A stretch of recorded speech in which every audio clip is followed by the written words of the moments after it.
Murder at the Christmas thank you notes. A Miss Marple mystery. Dear listeners, welcome to tonight's Miss Marple mystery. I'm Frank, your host, and I'm thrilled to have you here for another captivating tale. Before we dive in, I'd love to hear a bit about you. What do you do? Or what did you do for a living? Maybe you're a chef, a gardener, an artist, or something wonderfully unique. Drop it in the comments. I always enjoy discovering more about our amazing community. Now let's get cozy and start tonight's story. Chapter 1. The village of St. Mary Meade had always been a quiet one, where the soft chatter of the postman greeting the butcher and the occasional horse-drawn cart were the loudest sounds to break the stillness. The small houses, neat as pins, stood like forgotten memories against the rolling hills that framed the village. It was a place where the days passed slowly, wrapped in the predictable rhythm of country life. But today was different. There was a stir in the air, something faint but present, like a faint odour that lingered but could not be placed. It was the Christmas season, and with it, the usual array of village activities had unfolded. The local church hosted its annual thank you tea, a modest affair where villagers gathered to give thanks for the past year and to exchange pleasantries that could easily be forgotten in a few hours. It was here that Miss Marple had been invited, as she had been every year for as long as anyone could remember. The church hall was decorated with simple garlands of holly and twinkling lights that seemed to have lost some of their sparkle with age.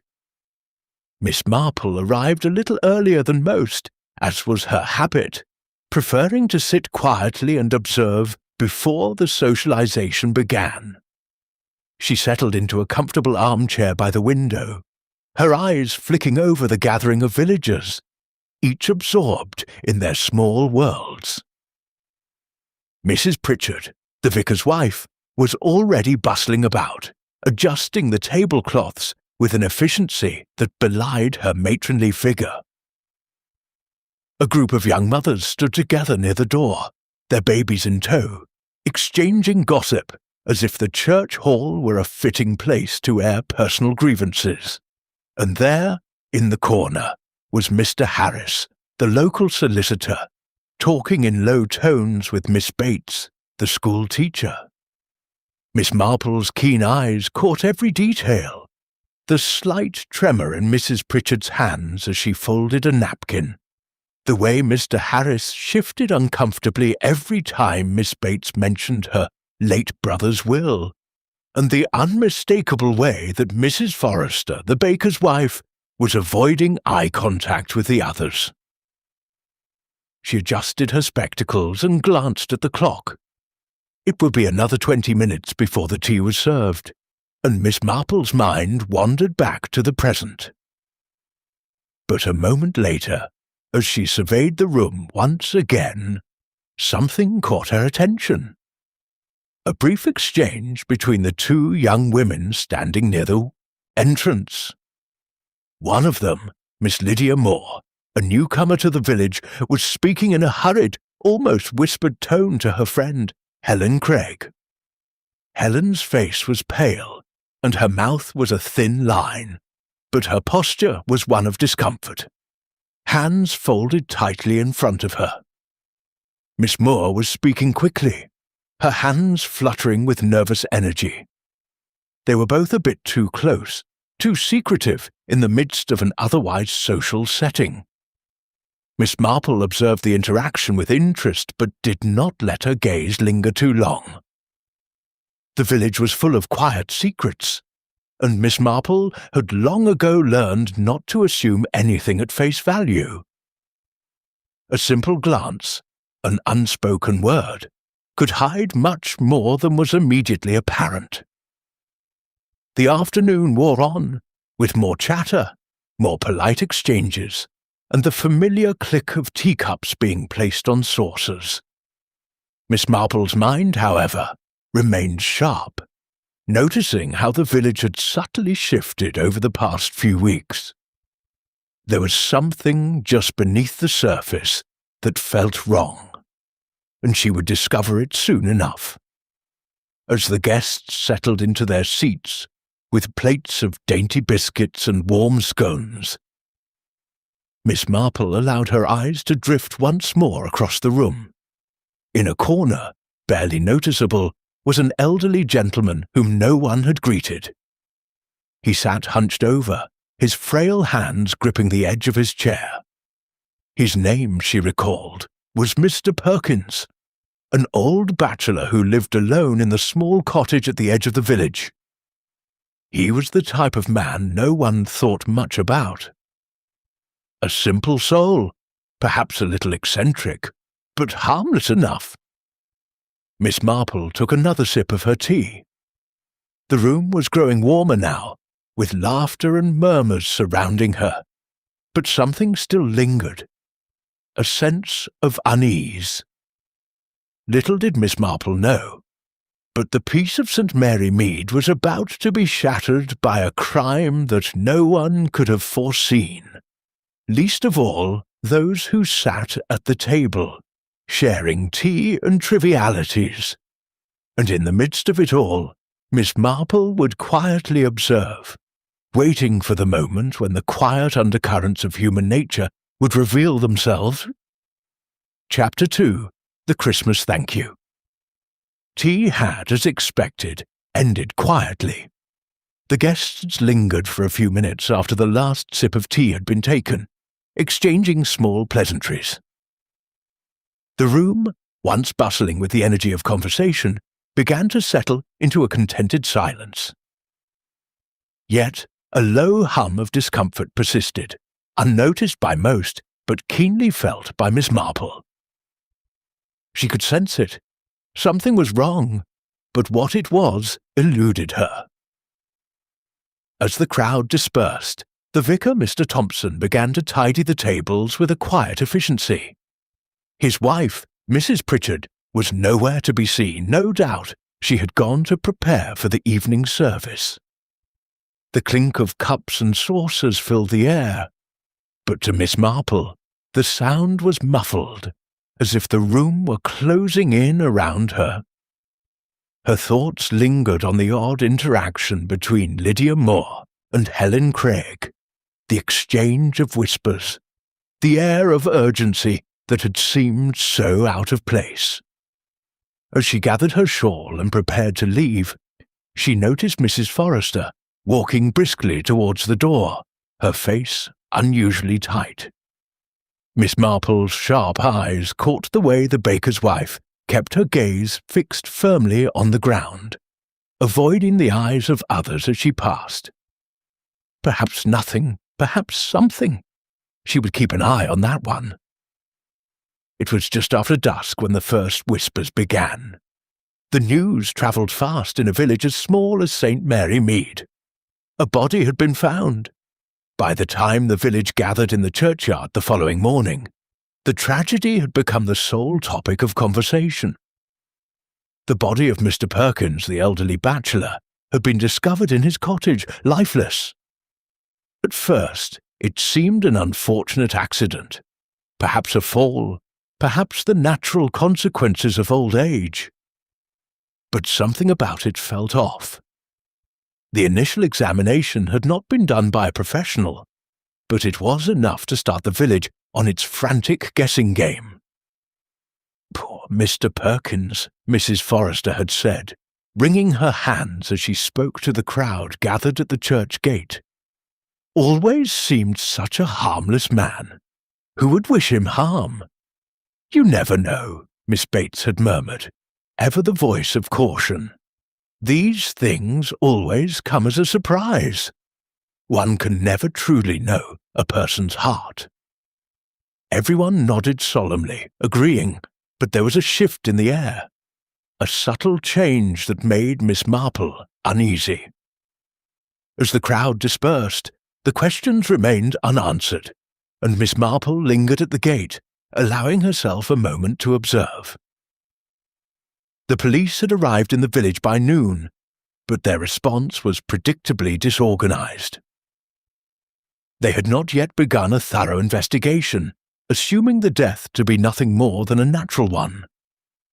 After all, Mr. Perkins was old, frail, and had lived alone for years. It was easy to assume that age had simply caught up with him. But Miss Marple knew better than most how easy it was to make assumptions.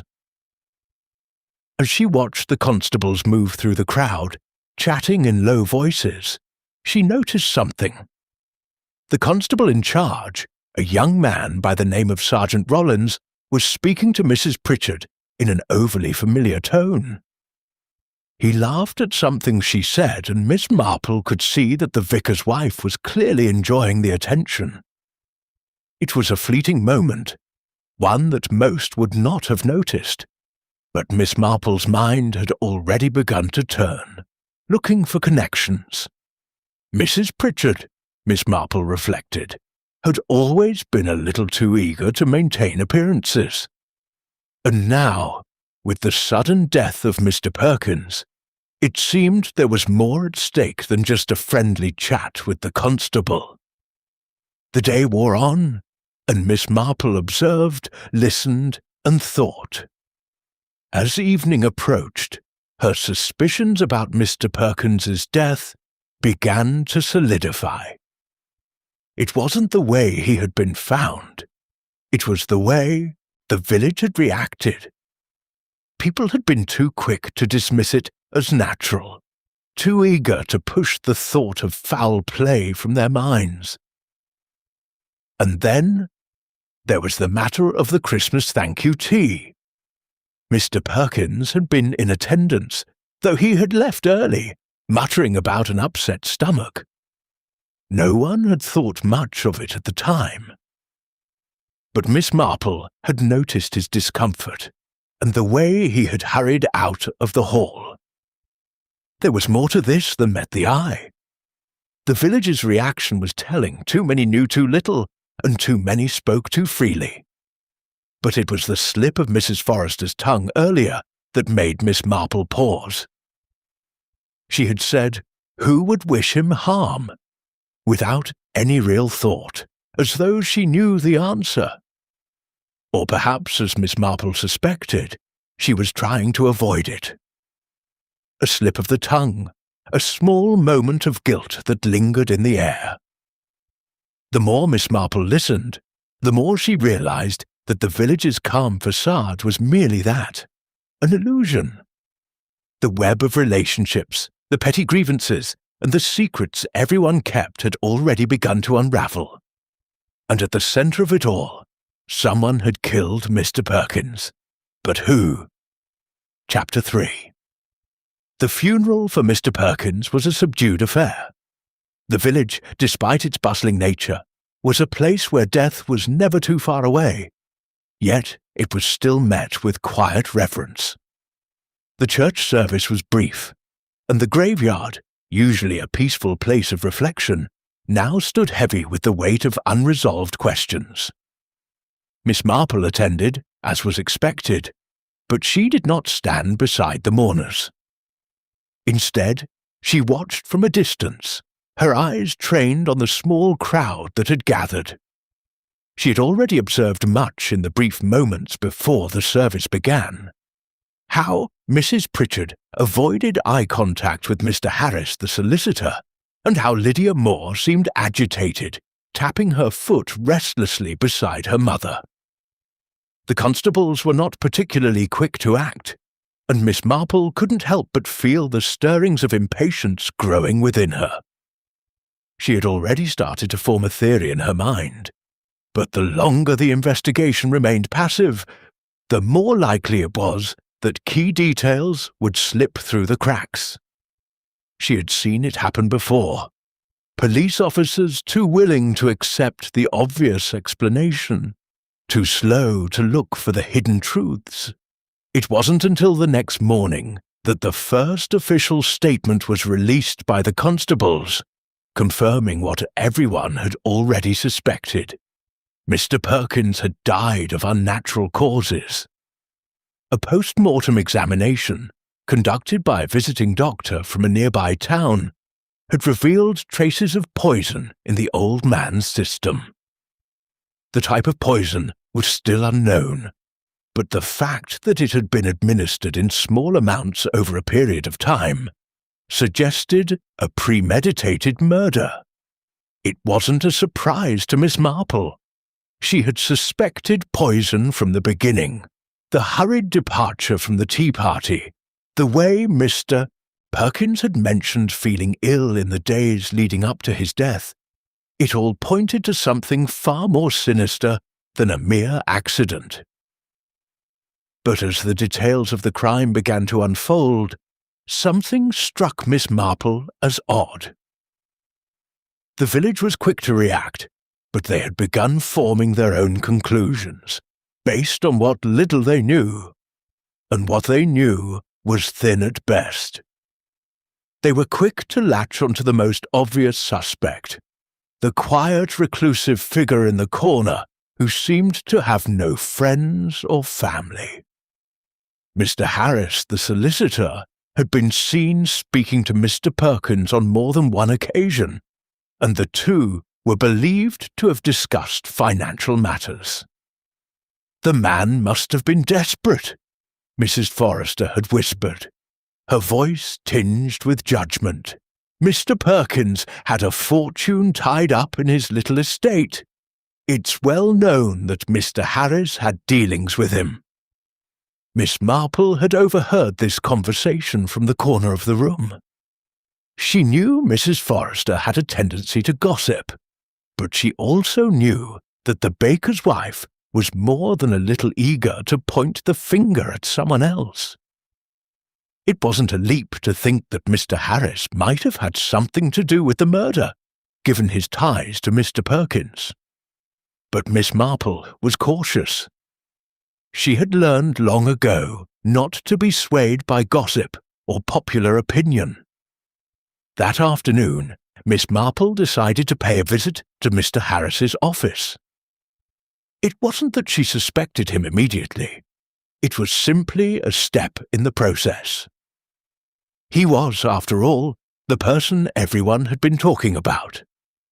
He might have more information, perhaps something that hadn't yet been shared with the village. The office was small, nestled on the corner of the high street, tucked between the post office and the butcher's shop. The scent of ink and paper lingered in the air as Miss Marple stepped inside, the bell above the door ringing softly. Mr. Harris looked up from his desk, his face a mixture of surprise and suspicion when he saw her. He was a tall, thin man, with a sharp nose and narrow eyes that gave him an almost hawk-like appearance. He was impeccably dressed, his suit crisp and his tie perfectly knotted. But there was a nervous energy about him, something that didn't match the calm demeanour he was trying to project. "Miss Marple," he said, standing quickly as if to offer a polite greeting, though his expression was stiff. "What brings you here today?" "I was hoping for a word, Mr. Harris," Miss Marple said, her tone polite but direct. "I understand you've been involved with Mr. Perkins in some of his financial matters. I thought perhaps you could help me understand a bit more about those arrangements." Mr. Harris's gaze flickered for a moment, but he quickly masked it with a neutral expression. "Mr. Perkins was a man of simple means," he said smoothly, leaning back in his chair. "Nothing complicated about his affairs. The estate was modest, and there were no major disputes. It was all very straightforward." Miss Marple nodded, her gaze never leaving his. "I see. So, nothing that would cause anyone to act rashly." The question hung in the air for a moment, and Mr. Harris hesitated, his fingers tapping the edge of his desk. "Rashly? No, Miss Marple. I can't say that anyone would be driven to such lengths. Mr. Perkins was, well, he was a simple man, perhaps a little lonely, but not someone who would warrant any great concern." Miss Marple watched him carefully. His words were measured, but his hands betrayed him, trembling ever so slightly as they rested on the desk. She wasn't sure yet what it meant, but it was a small detail, and one she would need to keep in mind. Before she left, Miss Marple allowed herself one last glance around the room. A stack of papers sat neatly on a shelf, but it was the small photograph on his desk that caught her attention. A picture of Mr. Harris with a young woman, both smiling, their arms around each other. The woman's face was unfamiliar, but the picture seemed out of place. It was too personal, too intimate for someone who kept his private life as guarded as Mr. Harris did. As Miss Marple turned to leave, she offered one final remark. "I'm sure it's all just a misunderstanding, Mr. Harris, but if you happen to think of anything that might help, do let me know." His smile was tight as he nodded, and Miss Marple could almost hear the relief in his voice. "Of course, Miss Marple. I'll keep you informed." But as she stepped out of the office and back into the cold evening air, Miss Marple's thoughts turned inward. There was something about Mr. Harris's story that didn't sit right with her. He seemed too eager to distance himself from the situation, too smooth in his reassurances. And then there was the photograph. There was a story there, hidden behind the carefully constructed facade of the solicitor's office. But what story? Chapter 4. The days following Mr. Perkins's funeral were marked by a noticeable shift in the village's atmosphere.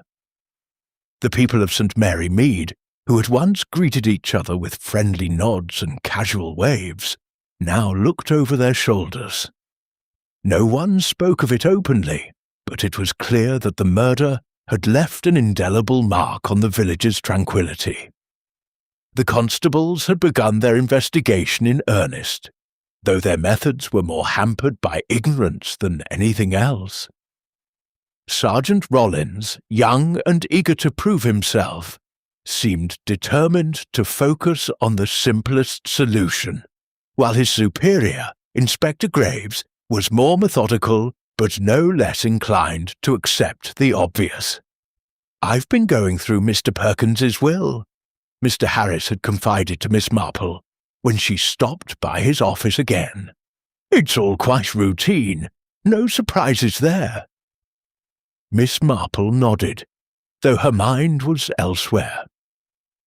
She had heard about the will, and nothing about it struck her as particularly remarkable.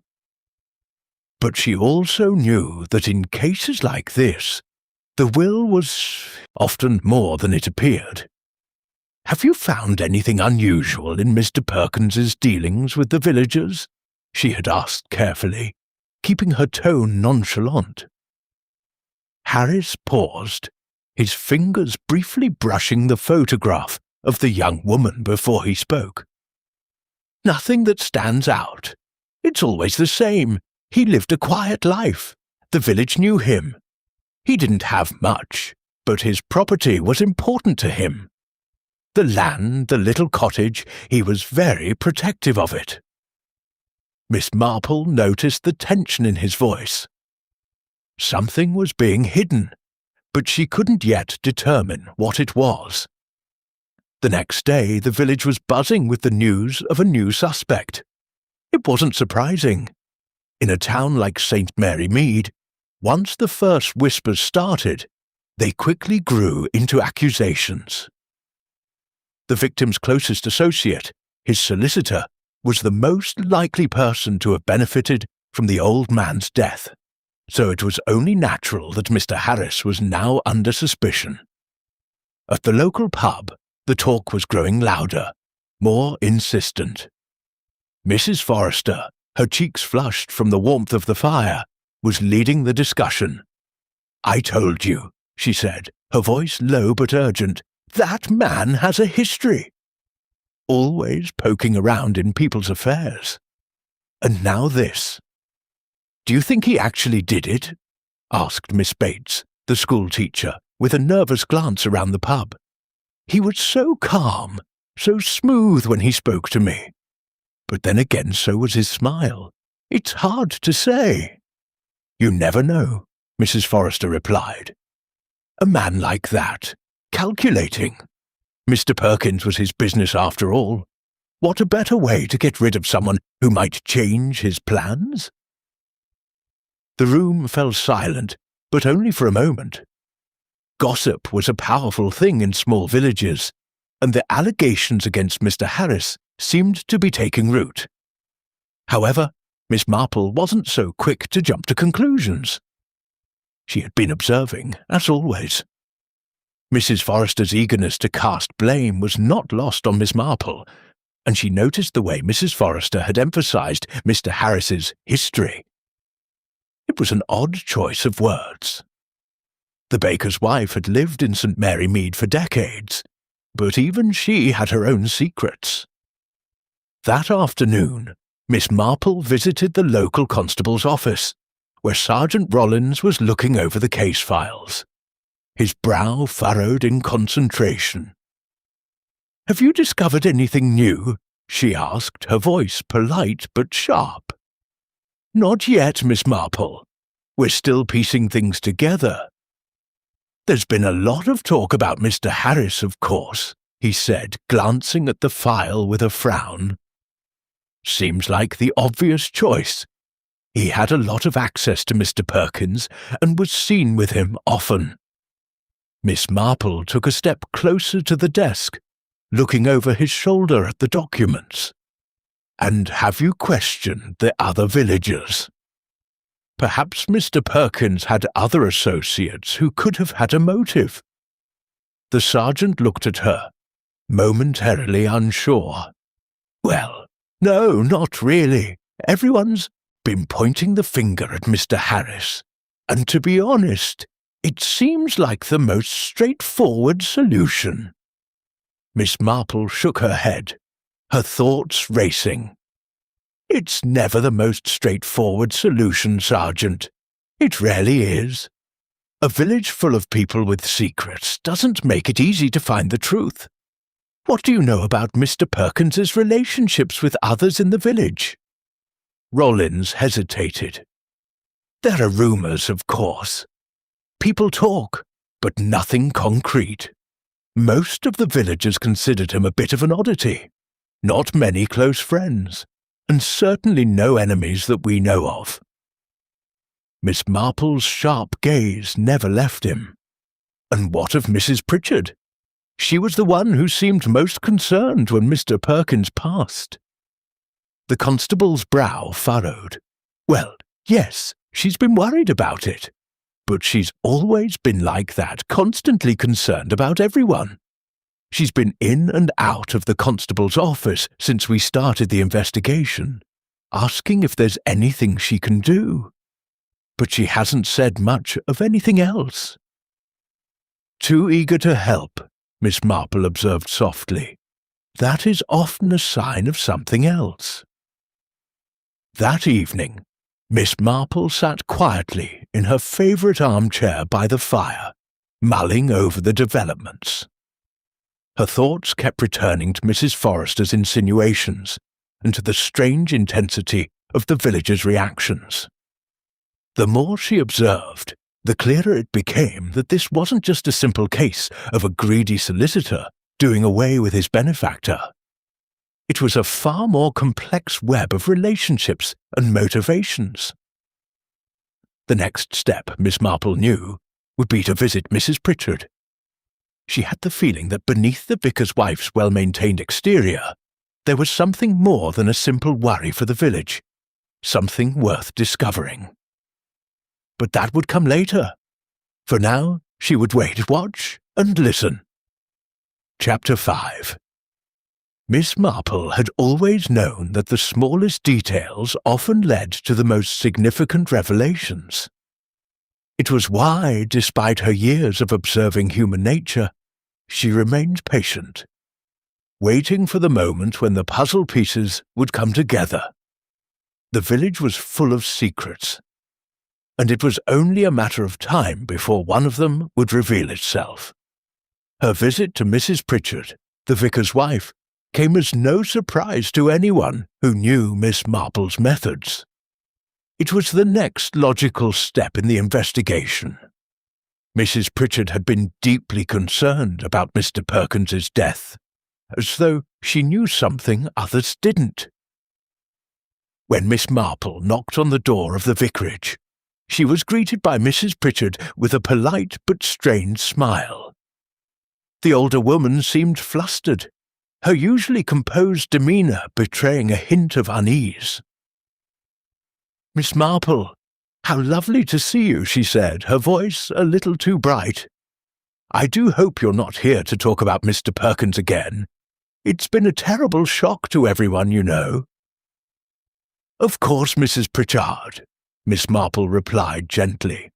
"Understand, but I was hoping for a moment of your time. It's about the tea party, actually." Mrs. Pritchard's eyes darted momentarily to the door behind her, as though she were considering a hasty retreat. But she quickly recovered, gesturing for Miss Marple to come in. The vicarage was as neat and well-maintained as one would expect from the wife of a country vicar. The smell of polished wood and old books filled the room, and there was an air of quiet reverence in the space. Mrs. Pritchard led Miss Marple to a small sitting room, where the two women sat facing each other. "I hope you don't mind if I ask," Miss Marple began, her tone measured, "but I noticed that you seemed quite worried at the tea party when Mr. Perkins left early. It struck me as unusual, considering that everyone else seemed to think little of it." Mrs. Pritchard's eyes flickered, but she quickly masked her reaction with a small smile. "Oh, well, you know how Mr. Perkins was. He was always so particular. He liked to keep to himself. I thought it strange, that's all."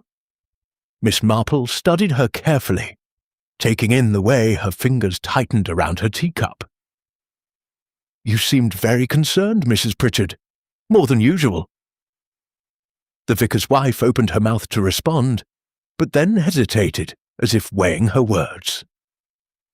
I suppose I was just worried, like everyone else. He was such a lonely man. But perhaps that was his choice, wasn't it?" She laughed softly, but the sound was thin, strained. Miss Marple's eyes never left her. "You've known Mr. Perkins for a long time, haven't you? And yet you seem to have more on your mind than just his passing. Is there something you've noticed that the rest of us haven't?" The question hung in the air between them. For a moment there was silence. Then Mrs. Pritchard sighed, setting her teacup down with a quiet clink. "I suppose there is something," she murmured, her voice lowering to a whisper. "But I don't know if I should say anything.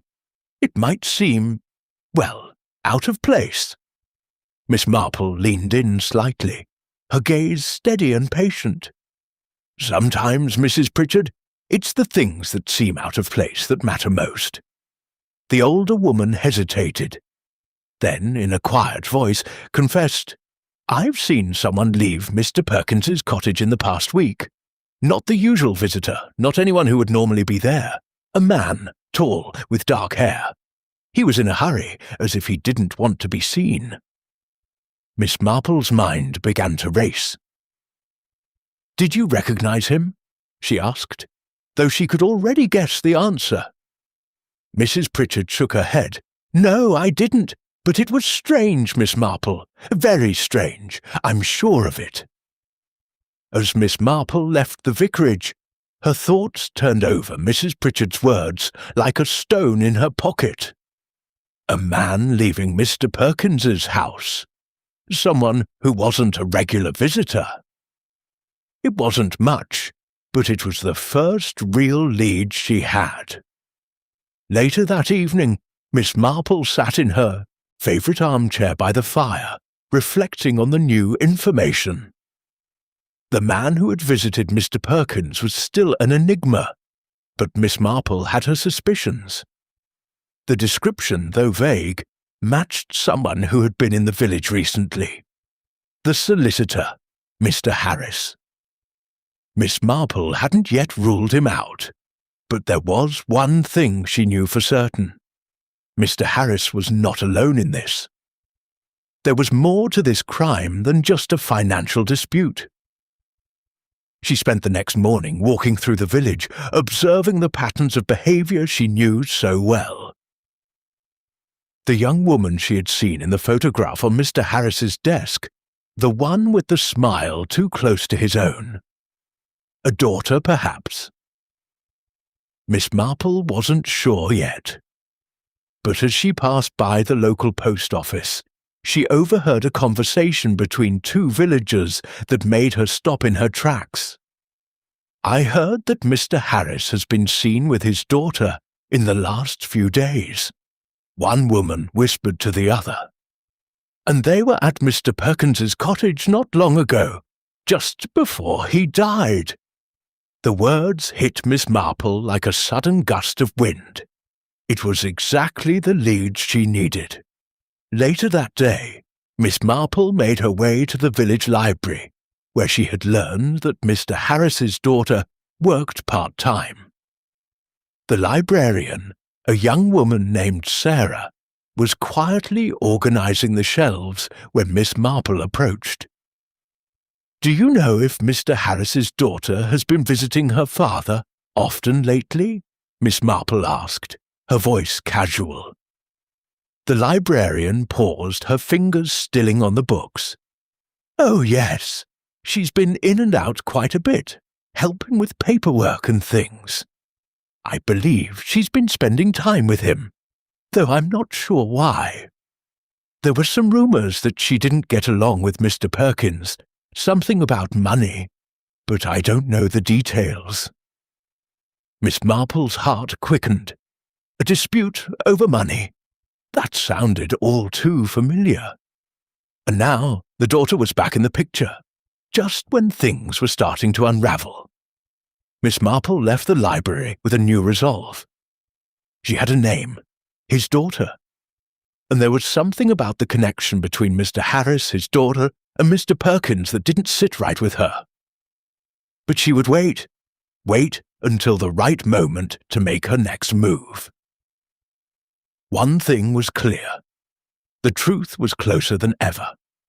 And Miss Marple would find it, no matter how many false leads and webs of deceit she had to untangle. Chapter 6. The next morning brought with it a soft mist, settling over St. Mary Meade like a blanket. The village had begun to return to its ordinary rhythms, but beneath the surface there was a tension that refused to dissipate. Miss Marple walked slowly down the cobbled streets, her mind still focused on the whispered conversations she had overheard. The connection between Mr. Harris and his daughter was growing clearer, but there were still too many unanswered questions. If Mr. Harris's daughter had indeed been at Mr. Perkins's cottage shortly before his death, what had brought her there? And why hadn't Mr. Harris mentioned it? Her first stop that day was the local bakery, where Mrs. Forrester was already hard at work behind the counter. The baker's wife, always one to gossip, was a perfect source of information, whether she intended to provide it or not. As Miss Marple entered, the bell above the door chimed softly, and Mrs. Forrester looked up from her kneading with a tight smile. "Miss Marple, how nice to see you." "Good morning, Mrs. Forrester," Miss Marple said with a nod. "I was wondering if you might be able to tell me a bit more about Mr. Perkins and his financial dealings. I'm certain I've heard you mention it before."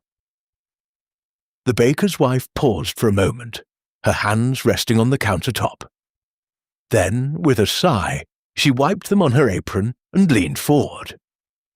"Ah, well, it's not something I'd want to gossip about, but since you ask, I suppose I can't keep it to myself. Mr. Perkins was a man of, well, let's say, particular interests. There were rumours, you know, about money. People say he had more than he let on, especially about the land. There was talk of a hidden fortune, and not the sort you'd find in a bank. Miss Marple raised an eyebrow.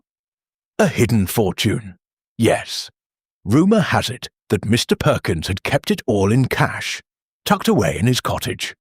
No one ever saw it, mind you, but there were whispers. Mrs. Forrester's voice dropped lower. People thought maybe Mr. Harris knew about it, and if he did, well, that might explain why Mr. Perkins's death came at such an opportune time. Miss Marple's thoughts spun for a moment. Was this what had caused the tension between Mr. Harris and Mr. Perkins? A hidden fortune. It was certainly a motive, but it still didn't sit right with her. She needed more to go on. Later that afternoon, Miss Marple went to the vicarage once more. Mrs. Pritchard, it seemed, had been trying to avoid her, but Miss Marple was not easily deterred. The vicar's wife was not as unaffected as she seemed, and Miss Marple suspected there was far more beneath the surface of her well-guarded demeanour. When Miss Marple knocked on the door, she was greeted with a hesitant smile. "Miss Marple," Mrs. Pritchard said, her voice clipped, "what can I do for you this time?" "I was hoping we could talk a little more," Miss Marple said gently, stepping into the hallway. "There's something on my mind that I can't quite put to rest. You mentioned seeing someone leave Mr. Perkins's cottage, didn't you? A man tall and in a hurry." Mrs. Pritchard's expression faltered. I did mention that, but it was nothing, Miss Marple. Just my imagination, I suppose. Old age tends to make one see things." Mrs. Marple's eyes remained steady, not giving away the thoughts that were already swirling in her mind. "You don't think it was important?" Mrs. Pritchard hesitated. I didn't know what to think, but, well, now that you mention it again, I do recall something else. When I was out shopping the day before Mr. Perkins passed, I saw Mr. Harris and his daughter walking in the direction of the cottage. They were together, and they seemed to be in a hurry. Not unusual, of course. People have business. But I did find it odd that they both went there, especially when Mr. Perkins wasn't expecting them.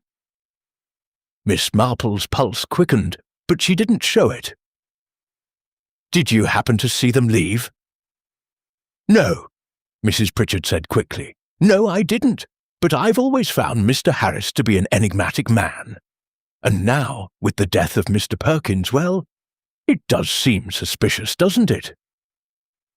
Miss Marple paused for a moment, her mind processing the new information. Mr. Harris had been with his daughter the day before Mr. Perkins had died, and now she knew that they had both gone to his cottage. It was more than enough to raise suspicions. But there was still something missing, something that didn't quite add up. That evening, Miss Marple sat in her armchair once more, contemplating the clues. Mrs. Pritchard's information had added weight to her theory, but there was still a crucial piece missing. It wasn't just the hidden fortune or the strange behaviour of Mr. Harris. There was something else at play, something far more subtle. The answer, Miss Marple knew, was hidden in plain sight. She had observed the villagers carefully, and she had heard their secrets, the things they thought were buried, but were not. One more person needed to be questioned. Miss Marple had a feeling that this time it would be the final piece of the puzzle. Chapter 7. The evening after her conversation with Mrs. Pritchard, Miss Marple found herself walking along the quiet lanes of St. Mary Meade, a cool breeze brushing against her shawl. Her thoughts were sharp, each step purposeful as she turned over the new details in her mind. The connection between Mr. Harris, his daughter, and Mr. Perkins was becoming clearer with every new piece of information she gathered. But there was still something elusive, something that didn't quite fit. The whisper about the hidden fortune, Mrs. Forrester's insinuations, and Mrs. Pritchard's description of the hurried visit, it all pointed toward Mr. Harris and his daughter, but Miss Marple knew better than to settle for the obvious. There was always more lurking beneath the surface, waiting to be uncovered. She passed by the old well at the centre of the village, where a small crowd had gathered, gossiping under the dimming light of dusk. As she neared, she overheard snippets of conversation. "Did you hear?" one woman asked in hushed tones. "There's another death. A woman, Mrs. Hazelton, found dead in her home this morning. No sign of a struggle, just like Mr. Perkins." Miss Marple's attention snapped to the mention of Mrs. Hazelton's name. The woman was a local widow, known for her charity work and quiet ways. Her house was at the edge of the village, a little more secluded than most. It seemed strange, almost too coincidental, that another death, so similar to Mr. Perkins, had occurred within hours of the first. Could it be a coincidence? Miss Marple's instinct told her otherwise. Something was happening in the village, something connected to the mysterious deaths that was waiting to be uncovered. The next morning, Miss Marple paid a visit to Mrs. Hazelton's house. The constables had already arrived and were standing in a cluster in the front yard, but the house was still closed to the public. As Miss Marple approached, Sergeant Rollins caught sight of her and waved her over. "Miss Marple," he greeted, his expression taut with stress. "We're still waiting for the doctor's report, but we're fairly sure it's the same thing as Mr. Perkins, poison." "Poison," Miss Marple repeated quietly, her eyes scanning the house. "A very specific type of poison, I'd imagine." Sergeant Rollins nodded. "Yes, that's right. It seems to have been introduced slowly, just like the first one. The victim didn't know until it was too late." Miss Marple's eyes narrowed as she considered the implications. "And the victim had no known enemies. You're certain of that?" "None," the sergeant replied. "She was liked by most, a quiet woman who kept to herself. But no one can be sure of anything. There was no sign of forced entry, no evidence of robbery, just like Perkins." Miss Marple felt a quiet thrill of realization. This was no coincidence. The two deaths were connected, and the pattern was becoming clearer. Someone in the village was using the same method, the same poison, to eliminate those who might have known too much. Her gaze fell on the front door of the house, and she considered the next step. "Is the house still locked up?" she asked. "Yes," the sergeant said. "We haven't had the chance to search it thoroughly yet." Miss Marple hesitated for a moment, then turned toward the constables with a quiet request. "Perhaps I could take a look inside, just for a moment. I might notice something that has been overlooked." The sergeant hesitated, but finally agreed, stepping aside to allow her entry. The house was small but well kept, with the faint smell of flowers still lingering in the air. It was clear that Mrs. Hazelton had lived a simple, quiet life. Miss Marple moved through the house carefully, her eyes trained on every detail. Nothing in the parlour stood out. The kitchen, however, was another matter. As she examined the counter, she noticed something odd. An empty bottle of what appeared to be cooking oil, but with a faint, unusual residue at the bottom. Miss Marple picked it up, turning it slowly in her hands. The label was faint, but she could just make out the words castor oil. "Is this the same oil used by Mrs. Hazelton?" she asked quietly, turning towards Sergeant Rollins, who had followed her into the kitchen. The constable looked at the bottle. "Yes, she used it for her arthritis. It was always on the counter." Miss Marple's brow furrowed. Castor oil was harmless when used in small doses, but it was also a known carrier for certain poisons when mixed in larger quantities. This was no ordinary death. She set the bottle down gently. "You should get the doctor to take a closer look at this. I suspect this was used to administer the poison." Later that afternoon, Miss Marple returned to the village, her mind still racing with thoughts of the two deaths. Mrs. Hazelton had died under circumstances far too similar to Mr. Perkins's death to be a mere coincidence. Both had died slowly from poison, both had no obvious enemies, and both had lived in relative isolation. But there was something else that nagged at Miss Marple, something she couldn't quite put her finger on. As she passed the churchyard, she saw Mrs. Pritchard standing outside, talking to a few of the villagers. There was something odd about her stance, something tense in the way she spoke. Miss Marple's sharp eyes caught a glimpse of the vicar's wife's hand, clutching a small folded letter in her palm. The letter was too small, too hurriedly hidden. It wasn't the type of thing one would hide, unless it had something to do with the mystery at hand.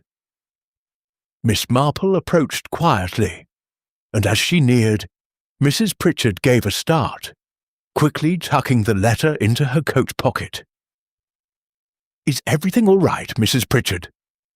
Miss Marple asked softly, her voice steady. Mrs. Pritchard smiled, but it was thin, forced. "Yes, quite well. Just concerned, Miss Marple. With the two deaths, of course. It's terrible. Who would want to harm these people?" Miss Marple didn't respond right away. Instead, she studied Mrs. Pritchard closely, noting the nervous flicker of her eyes.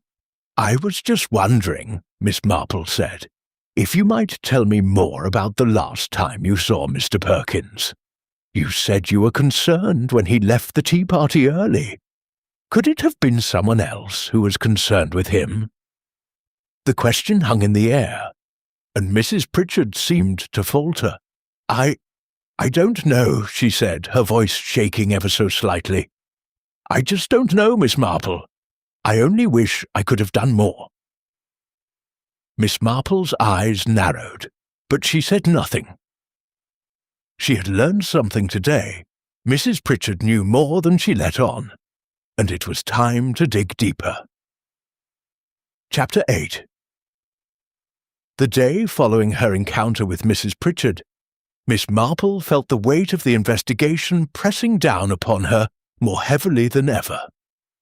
The discovery of the hidden letter, the strange reaction from the vicar's wife, and the growing connection between the deaths of Mr. Perkins and Mrs. Hazelton, everything was beginning to fall into place.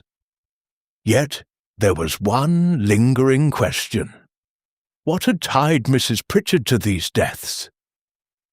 And why had she been so adamant in hiding her knowledge? Miss Marple knew it was time for action.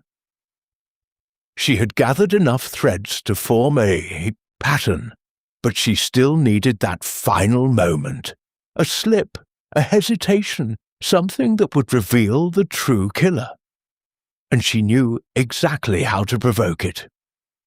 That afternoon, Miss Marple invited Mrs. Pritchard for a quiet chat at the vicarage. The vicar was out on a pastoral visit, giving Miss Marple the perfect opportunity to speak with the woman without interruption. When Mrs. Pritchard arrived, she was as composed as ever, though her eyes betrayed a trace of suspicion. She had not forgotten their previous conversation. Miss Marple led her into the sitting room and offered tea. It was a simple, almost domestic gesture, one that Miss Marple hoped would disarm her. "You've been under a great deal of stress lately, Mrs. Pritchard," Miss Marple began gently. "With 2 deaths in such quick succession, I can imagine how it must weigh on your mind." Mrs. Pritchard nodded, her fingers tapping nervously on her teacup. "It's just so tragic, Miss Marple. I'm sure you understand. Being in a village like this, we're all so connected. One loss affects us all." Miss Marple studied her for a moment before responding. "Indeed. And some losses seem more deliberate, don't they? A slow, quiet sort of death, as if someone was carefully planning it." Mrs. Pritchard's expression flickered, but she quickly recovered. "I'm not sure I understand what you mean, Miss Marple." Miss Marple allowed her silence to speak for a moment. "Poison is a peculiar thing," she said, her voice soft. "It's not something one can easily detect, not until it's far too late. A slow and silent way to take someone's life. And yet, it's never just about the poison, is it? It's always about the who and the why." Mrs. Pritchard swallowed, her throat tightening. "What are you suggesting, Miss Marple?" "I'm suggesting that the poison was only the beginning," Miss Marple replied, her eyes steady. "You see, the manner of death tells us more than we realize. Mr. Perkins and Mrs. Hazelton both had one thing in common. No one knew of any particular threat to their lives. But I believe they were both connected to something far darker than a simple inheritance or a hidden fortune." Mrs. Pritchard's hands trembled slightly as she set her teacup down. "I don't know what you mean." Miss Marple leaned forward, her voice softening with a calculated precision. "You see, Mrs. Pritchard, I believe you know more about this than you let on. You weren't just concerned about Mr. Perkins when he left the tea party early, were you? You knew something was coming, and you were trying to warn him, or perhaps stop him from something." The room grew still, and for a moment Miss Marple watched as Mrs. Pritchard's lips tightened into a thin line. Then, with a quiet sigh, Mrs. Pritchard spoke. "You're right," she admitted, her voice barely above a whisper. "I knew something was going to happen, but I didn't know what to do. Mr. Perkins was mixed up in something he shouldn't have. I thought he'd back out, but he didn't. And when he wouldn't listen to me, I had no choice but to keep my distance." Miss Marple leaned forward, her eyes intent on the vicar's wife. "And what was it that he was mixed up in, Mrs. Pritchard?" Mrs. Pritchard hesitated for a long moment, her gaze shifting to the window as though seeking refuge from the question. Finally, she spoke, her voice low and tinged with guilt. "He was involved with a man, a stranger, someone who was using him for information. Mr. Perkins was helping him with something illegal, I believe. He was blackmailed, Miss Marple, but he wouldn't tell me what for. It was all about money, of course, but there were other things too. Things he was too afraid to tell me." Miss Marple's heart raced. This was the first true lead she had heard, the first confession that connected the dots. "This stranger," she pressed, "do you know who he was?" Mrs. Pritchard shook her head. "I never met him, but Mr. Perkins told me that the man was involved with someone in the village, someone who was connected to Mr. Harris. That's all he said, but I know it was true. I could feel it in my bones." Miss Marple's mind immediately flashed to the connections she had already uncovered. Mr. Harris, his daughter, the hidden fortune, and now this strange man. Everything seemed to be falling into place, but there was one last piece Miss Marple needed to confirm. "And you believe this man might have had something to do with Mr. Perkins's death?" she asked. Mrs. Pritchard nodded slowly, her eyes filled with sorrow. "Yes, and I believe Mrs. Hazelton knew too much, which is why she had to be silenced as well." Miss Marple sat back, her mind racing with this new information. She had uncovered more than she had expected, but now it was time to confront the final piece, the true identity of the killer. "I believe I know how to solve this," Miss Marple said quietly, standing up and smoothing her shawl. "But first, Mrs. Pritchard, I need you to answer one question honestly. Were you protecting someone when you kept quiet all these years?" Mrs. Pritchard's face paled, but she nodded. "Yes, I was. I didn't want to believe it at first, but I know now. I was protecting my own." As Miss Marple walked away from the vicarage, her mind was clearer than it had ever been. She knew the truth, but it wasn't enough to expose it just yet. There was still one final test to be done, one last move in the game that would draw out the murderer.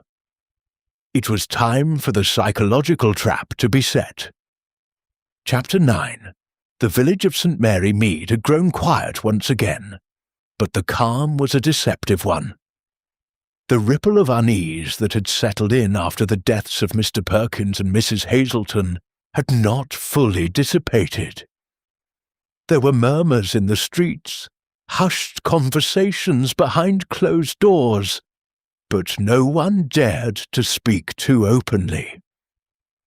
Not yet. They were waiting for the investigation to reach its conclusion, to bring clarity to the confusion that had taken root. Miss Marple, however, had seen enough. She had connected the dots, gathered the pieces, and now it was time for the truth to emerge. But she knew it wouldn't be easy.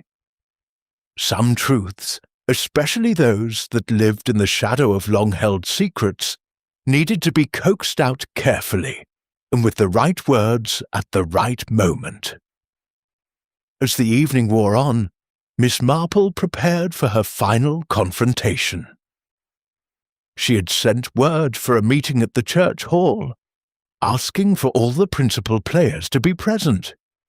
Mr. Harris, Mrs. Pritchard, and anyone else who had been caught up in the web of deception that had been slowly weaving itself around the village. It was time for them to face the truth, and for Miss Marple to quietly but firmly pull the pieces together. The hall was filled with the low hum of whispered conversation as the key figures of the village assembled.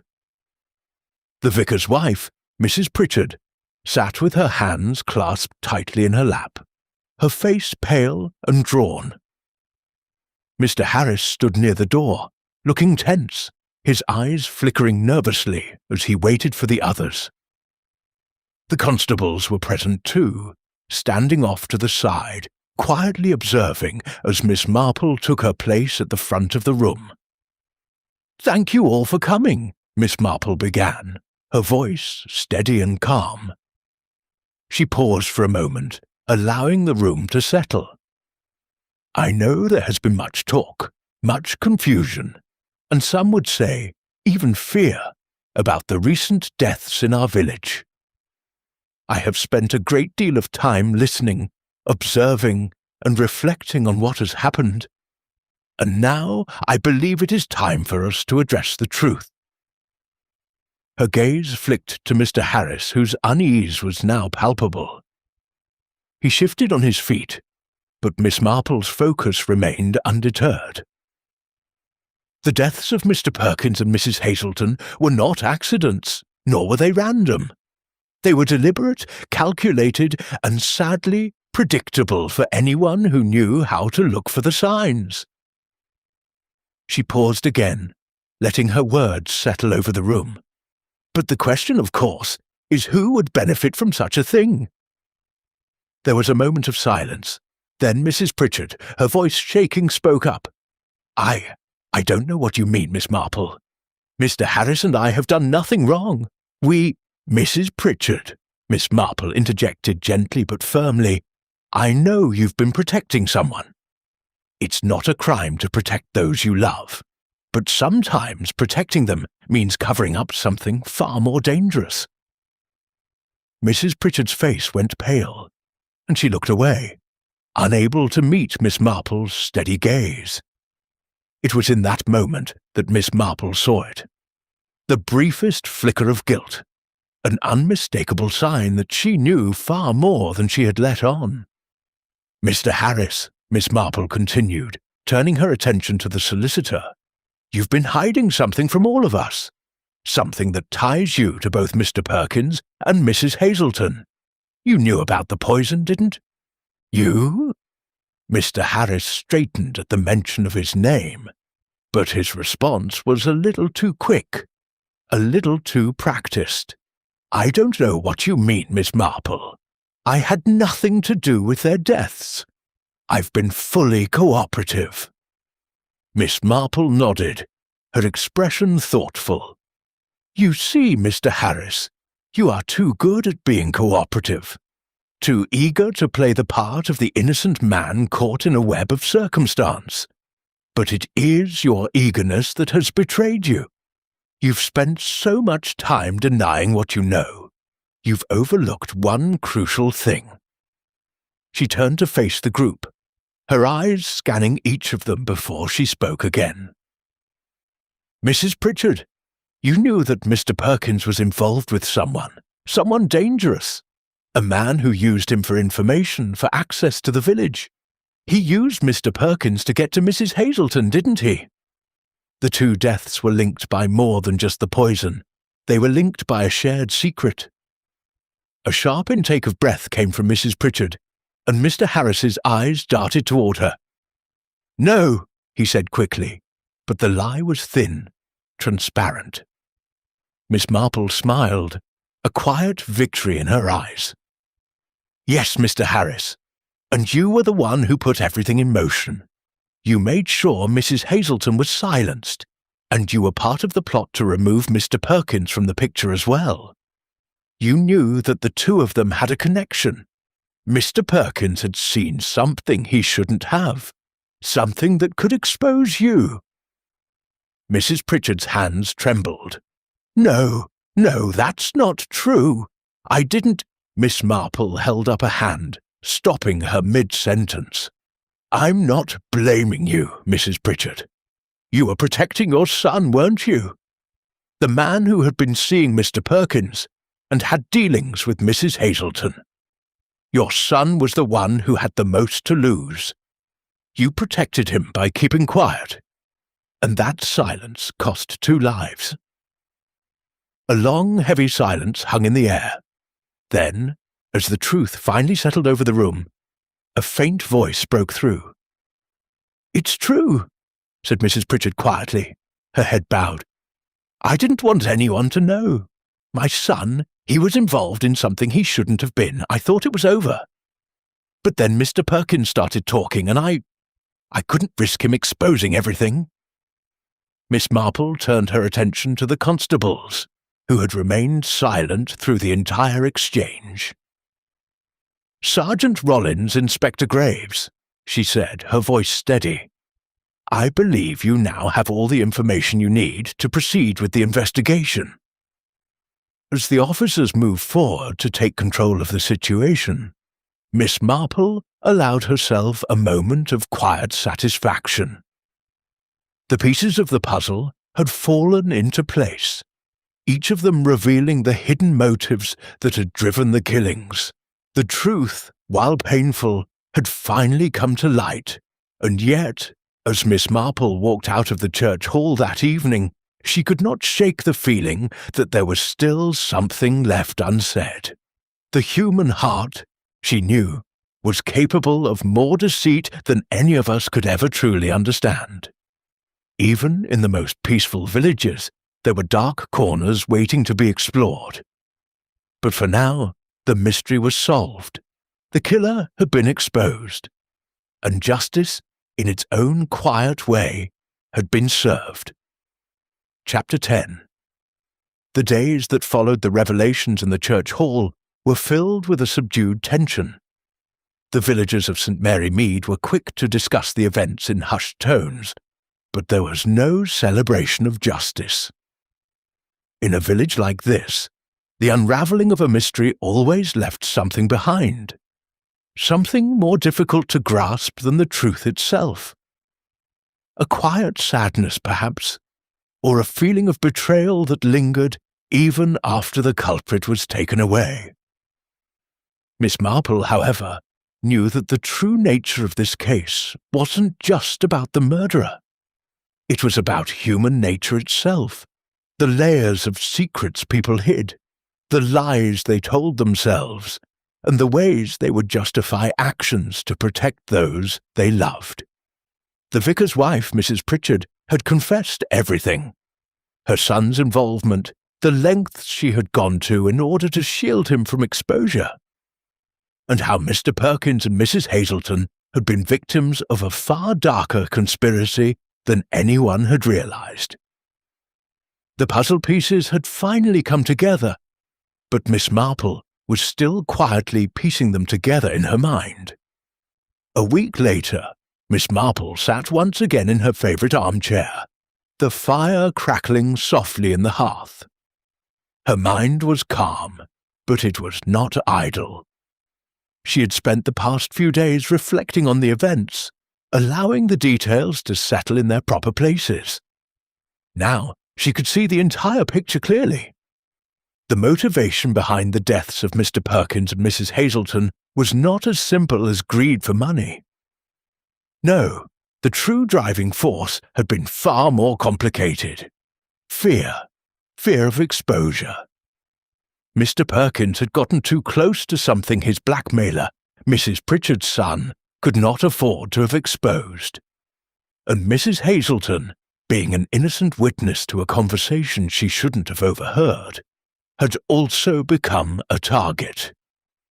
It had taken Mrs. Pritchard's confession to bring it all to light. But even then, Miss Marple knew there was a delicate balance to strike between understanding the truth and judging the actions that led to it. That afternoon, Miss Marple received a visitor. It was the constable, Sergeant Rollins, who had been involved in the investigation from the beginning. His usual air of confidence had been replaced with one of quiet contemplation. And when he entered her sitting room, he was carrying a folded piece of paper in his hand. "Miss Marple," he said, taking a seat opposite her, "I've been thinking about the case. I've reviewed everything again, and I think you were right all along." Miss Marple raised an eyebrow, her gaze thoughtful but not surprised. "Right about what, Sergeant?" "About Mrs. Pritchard," he said, unfolding the paper. "I've been going over her son's background, trying to piece together the rest of the story. It turns out he's been involved in some shady dealings for years, trying to use Mr. Perkins to cover his tracks. Mrs. Hazelton, she stumbled upon something she shouldn't have, didn't she? She knew too much about the people who had been blackmailing Mr. Perkins, and she was too close to the truth." Miss Marple nodded, leaning back in her chair. "Yes, Mrs. Hazelton must have overheard a conversation or seen something she shouldn't have. It's not uncommon for the innocent to be dragged into webs that they don't fully understand. But Mrs. Pritchard, trying to protect her son, chose silence over truth. And in doing so, she allowed 2 lives to be taken." The sergeant's eyes softened. "I don't think she ever meant for it to go this far. But as you said, Miss Marple, people will go to great lengths to protect their own, even when they know it's wrong." Miss Marple looked at him for a long moment before speaking again. "But there was something else, wasn't there, Sergeant? Something that made you uneasy about the case?" Sergeant Rollins hesitated, then sighed. "There was something I didn't tell you earlier, Miss Marple. When I was going through the paperwork after Mrs. Pritchard's confession, I found something curious. A letter. A letter from Mr. Harris to Mrs. Pritchard's son. It was brief, but in it, Mr. Harris had promised to help cover up a financial transaction that went wrong, something involving Mr. Perkins. It was never clear what, but it was enough to suggest that Harris knew what was happening, and he tried to clean up after it." Miss Marple's expression remained calm, but her mind was already racing. "Mr. Harris," she murmured to herself. "He was involved in the conspiracy too, wasn't he? Not just as a solicitor, but as an accomplice. He knew about the blackmail and the pressure Mr. Perkins had been under. He knew about the hidden fortune too, and used it to keep the conspiracy going." "That's right," Sergeant Rollins said quietly. "It seems he wasn't just innocent after all. He knew far more than we originally thought." The conversation drifted into silence for a moment, as both of them pondered the implications of what they had uncovered. Then Miss Marple spoke again, her voice deliberate. "It's strange, isn't it? How often we forget that the motives behind a crime are rarely what they seem at first glance. At first, we thought it was about money, about greed, but it wasn't. It was about secrets, secrets that had been buried for far too long." Sergeant Rollins nodded slowly, understanding the deeper layers of truth that Miss Marple had uncovered. "Yes, Miss Marple. And now that everything's out in the open, there's a part of me that wonders if any of us really understand the cost of keeping secrets, the damage they do when they're hidden for too long." Miss Marple smiled softly, her eyes reflecting the wisdom that came from years of quiet observation. "The truth always comes out, Sergeant. It's just a matter of time." That evening, Miss Marple sat by the fire again, her thoughts more settled now. The case was over, the truth had been revealed, and justice had been done. But there was still a lingering feeling in the back of her mind, something she couldn't quite shake. Perhaps it was the reminder that human nature, no matter how much it changes, is often driven by the same fears, the same insecurities. In the end, Miss Marple knew that St. Mary Meade would return to its quiet ways, its people moving on with their lives. But as for her, she would always remember the secrets people tried to bury, and the ones that, no matter how carefully hidden, would always come to the surface. Chapter 11. The morning after Miss Marple's final confrontation had brought an unusual stillness to the village. The arrest of Mrs. Pritchard's son, as well as the details of Mr. Harris's involvement, had sent a ripple of shock through St. Mary Meade. It was the kind of quiet that followed after a storm, calm, but heavy with the remnants of the chaos that had once been. The villagers moved about their daily routines, but there was a lingering air of discomfort. They couldn't quite shake the feeling that something had been exposed in their peaceful lives, something that they would never fully be able to forget. Miss Marple sat in her favourite armchair by the fire, watching the steady flicker of the flames. The case was over, but the weight of it still hung in her thoughts. She had uncovered the layers of deception, pulled the threads of truth until the pattern was clear. Yet there was an undeniable sense that something had been left unfinished, something that no amount of logical deduction or clever analysis could mend. The village, it seemed, was not the only thing changed.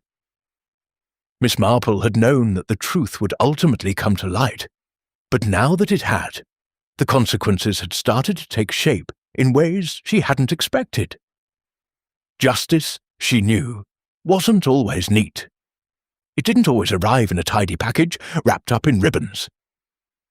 Sometimes it left behind scars, both in the hearts of those who committed the crime and those who were affected by it. The next morning, Miss Marple received an unexpected visitor, Mrs. Forrester, the baker's wife, who had been more than willing to gossip earlier in the investigation. She came to Miss Marple's house quietly, her usual boisterousness replaced by an air of discomfort. "Miss Marple?" Mrs. Forrester began, her voice hesitant. "I've been thinking about the whole situation. About what happened with Mr. Perkins and Mrs. Hazelton. I don't know if I was wrong, but I can't shake the feeling that something wasn't quite right." Miss Marple smiled gently, inviting Mrs. Forrester to sit. "I'm glad you came by, Mrs. Forrester. What is it that's troubling you?" The baker's wife wrung her hands, her face drawn. "Well, it's just that I was one of the first to talk about Mr. Harris, you know. I said things that weren't entirely true. I pointed the finger at him when, well, I didn't really know anything. I thought he was involved, but now I realize I was just letting my own fears get the better of me." Miss Marple nodded thoughtfully, her gaze never leaving Mrs. Forrester. "It's understandable, Mrs. Forrester. People want to make sense of things, especially when they don't have all the information. And sometimes it's easier to point to someone you think is guilty than to confront the uncomfortable truth. I never meant for things to get so out of hand," Mrs. Forrester whispered. "I just thought Mr. Harris had a hand in it. But when I heard about his daughter and what happened with Mrs. Pritchard's son, I realized I was wrong. I should have kept my mouth shut. But now I feel like I've helped cause so much pain." Miss Marple looked at her, her eyes softening with understanding. "You're not the only one who has made mistakes, Mrs. Forrester. We all do. But the real tragedy is not the mistakes we make, but how we choose to address them after the fact." Mrs. Forrester nodded, swallowing hard. "I just wanted to apologize. I know it won't change anything, but I wanted to make sure you knew. I never meant to make things worse for anyone." Miss Marple smiled kindly. "You've done well to come forward, Mrs. Forrester. Sometimes acknowledging our mistakes is the hardest part. The rest, well, that will take time to heal." As the day wore on, Miss Marple found herself reflecting on Mrs. Forrester's visit. It was a small but significant moment, a reminder that even the smallest actions could ripple out, affecting lives in ways that were not always immediately apparent. The villagers, in their own ways, had all contributed to the mystery that had unfolded. Whether through gossip, misplaced suspicion, or even silence, they had been a part of the web of lies that had entangled Mr. Perkins and Mrs. Hazelton. But Miss Marple knew that it wasn't just the villagers who had to come to terms with their roles in the events. It was the perpetrators themselves who would bear the heaviest burden. Mrs. Pritchard's son, in particular, would carry the weight of his actions for the rest of his life. He had been driven by fear and desperation, trying to protect himself from exposure, and in the process, he had destroyed 2 innocent lives. And then there was Mrs. Pritchard herself. She had acted out of love for her son, but her decision to protect him had cost her dearly. The truth was out now, but the consequences of her actions would be long-lasting. Later that evening, Miss Marple made her way to the churchyard, her thoughts still heavy. The village was quiet, the only sound being the soft rustling of leaves in the breeze. As she stood by the gravestones, she felt a sense of closure, though it was tinged with sorrow. The deaths, of Mr. Perkins and Mrs. Hazelton had left a mark on St. Mary Meade, one that would not easily be erased. But Miss Marple knew that this was how things worked. Life, with all its complexity and hidden truths, went on. People made mistakes, and sometimes the consequences were more far-reaching than they could ever have imagined. The only thing that remained was the quiet satisfaction of knowing that the truth had been uncovered. The mystery had been solved, and justice, in its own quiet way, had been served. Chapter 12. The days following the arrests and confessions had passed with a quiet finality. The village, once rife with whispers and suspicion, now settled back into its usual routine. The aftermath of the murders had left a scar that none could ignore, but as Miss Marple often observed, life went on. The villagers would heal in time, though the memory of the deaths would linger, casting long shadows on their otherwise peaceful existence. Miss Marple, however, was still not entirely at ease. The mystery had been solved, and the guilty parties, Mrs. Pritchard's son and Mr. Harris, had been brought to justice. But there was a final step that Miss Marple had to take. The last part of the puzzle needed to be confirmed, and she knew that without this final piece, the truth would remain incomplete. One afternoon, as the sun dipped low over St. Mary Meade, Miss Marple made her way to the small office where Mr. Harris had conducted his business. The solicitor had been quiet since his arrest, but Miss Marple felt the need to visit him once more.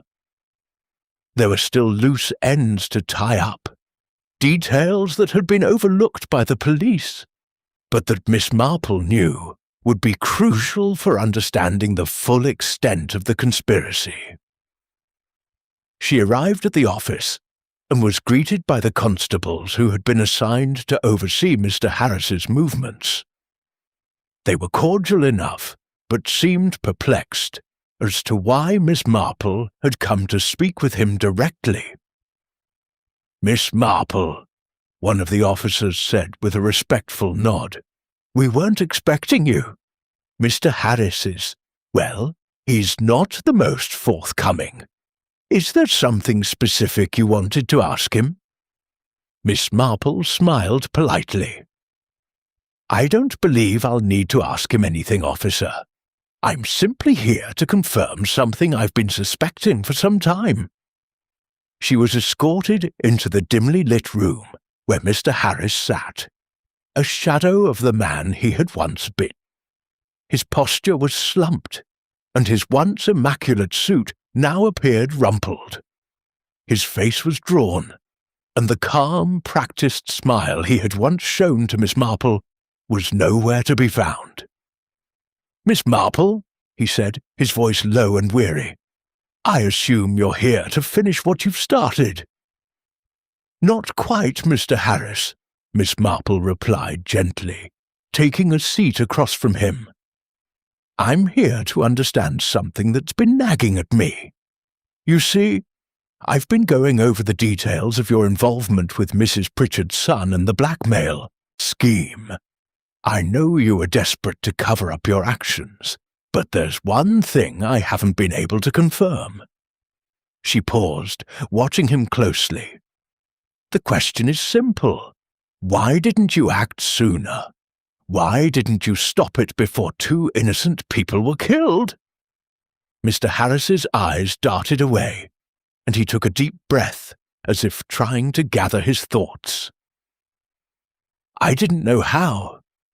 Mrs. Pritchard's son had made it clear that if I didn't help him, if I didn't play along, everything would come crashing down. I thought I could control the situation. But then, when Mr. Perkins started talking about the hidden fortune, when Mrs. Hazelton started asking too many questions, well, things got out of hand." He looked at her, his voice trembling slightly. "I was trying to protect my daughter, Miss Marple. I thought that if I could just keep everything quiet, it would all go away. But it didn't. Miss Marple's heart softened for a moment. It never does it? Secrets have a way of coming to light, no matter how tightly we try to keep them hidden. Yes, Mr. Harris said quietly. And now I'm paying the price. My daughter. She's been caught up in all of this, and I've ruined her life. Miss Marple nodded thoughtfully. It's never just about the person who commits the crime, is it? The people around them, those they love, they often end up bearing the consequences too. The conversation with Mr. Harris had provided the final confirmation Miss Marple needed.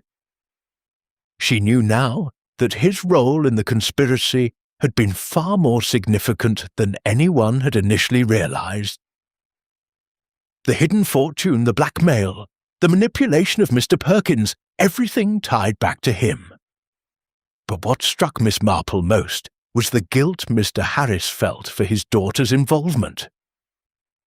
His actions had not only led to the deaths of two innocent people, but had also set in motion a chain of events that had hurt the people he cared about most. That evening, Miss Marple sat alone in her chair, her mind reflecting on the complexity of human nature. The murder of Mr. Perkins and Mrs. Hazelton had been a tragedy, yes, but it had also been a lesson in how far people would go to protect their secrets, to shield themselves from the consequences of their actions.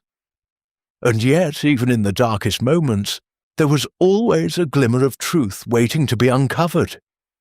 It was this truth, Miss Marple knew, that would allow the village of St. Mary Meade to heal.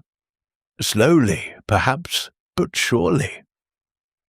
The weight of the secrets had been lifted, but it had taken much longer than anyone had expected. Miss Marple smiled faintly as she stood and moved to the window, gazing out at the quiet streets of the village. The case was closed. The guilty had been caught, the mystery solved, and life, in its own quiet way, would move forward. But one thing Miss Marple knew for certain. As long as there were people with secrets to hide, there would always be another mystery, another truth waiting to be discovered, and she would be ready.